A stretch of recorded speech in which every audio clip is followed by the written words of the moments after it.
Doc, napakadami ko nang naggamit na skincare. Ngayon ko lang na-identify na pustules acne pala yung meron ako. Recommend na products, Doc. Bumps na may nanas siya.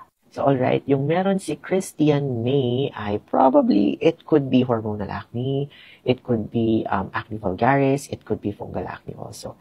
So, it really depends. No? Mas maganda talaga makita natin yung itsura ng acne ng isang pasyente to determine what kind of acne talaga siya. But, sa mga nasabi ko pong acne po, dalawa ang pwede nyo nang gamitin agad. It's your Azilane soap and acne regulin spray. So, kung hormonal acne pa man yan, comedonal acne, acne vulgaris, or fungal acne, lahat po niyan ay may problema sila sa hyperactive sebaceous glands.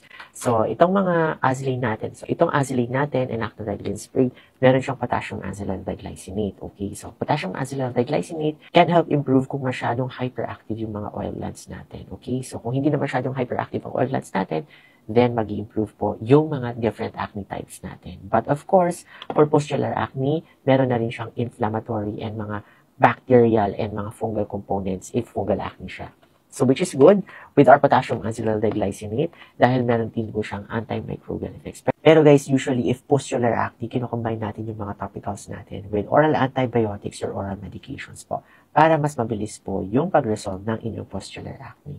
Alright? So, yung ma-advise ko talaga, if meron kayong pustular acne, ang pinaka magandang gawin talaga is magpa-check sa board-certified dermatologist ninyo para maiwasan na magkaroon ng infection, deeper infection sa ating balat. Kasi guys, ayaw natin na magkaroon tayo ng mas palala or lumala yung infection sa ating skin. So, from ongoing follicular inflammation, baka pumasok pa yung infection deeper into our skin and would make their way into the blood vessels that have connection to our brain. And ayaw natin yung mangyari. Okay? So, dapat po ay makapag-check kayo sa board-certified dermatologist ninyo.